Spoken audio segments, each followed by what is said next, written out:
20-ാം നൂറ്റാണ്ടിൽ വൈക്കം സത്യാഗ്രഹത്തിൽ പങ്കെടുത്ത വൈക്കം വീരൻ തന്തൈ പെരിയാർ EV രാമസ്വാമി ഈ നാടിനെ കാർന്ന് നശിപ്പിച്ചു വന്ന തൊട്ടുകൂടായ്മ, തീണ്ടിക്കൂടായ്മ, ജാതി വ്യത്യാസം, അന്ധവിശ്വാസം എന്നിവയ്ക്കെതിരായി 20-ാം നൂറ്റാണ്ടിൽ അടരാടിയ ധീരനും നിർഭയനുമായ ഒരു ഉന്നത വിപ്ലവകാരിയാണ് പെരിയാർ EV രാമസ്വാമി. ഇദ്ദേഹം 1924 വൈക്കത്തിൻ്റെ തീണ്ടിക്കൂടായ്മയെ എതിർത്ത് നിരന്തരം സമരം ചെയ്തപ്പോൾ ഇദ്ദേഹത്തെ അറസ്റ്റ് ചെയ്ത് ജയിലിൽ അടയ്ക്കുകയുണ്ടായി.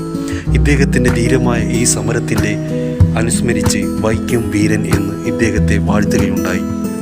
തീണ്ടിക്കൂടായ്മയെ എതിർത്ത് വൈക്കത്ത് നടന്ന സമരത്തിൻ്റെ അനശ്വര സ്മാരകമായി പെരിയാർ EV രാമസ്വാമി ശില്പം ഇവിടെ വൈക്കത്ത് സ്ഥാപിക്കുകയുണ്ടായി. ഇവിടെ KK ടൈൽസ് ആൻഡ് മാർബിൾസ് വർക്കിൻ്റെ ശിലാസ്ഥാപന വർക്കുകളാണ് ഇപ്പോൾ ഇവിടെ നടക്കുന്നത്. അപ്പോൾ ആ കാഴ്ചകളിലേക്ക്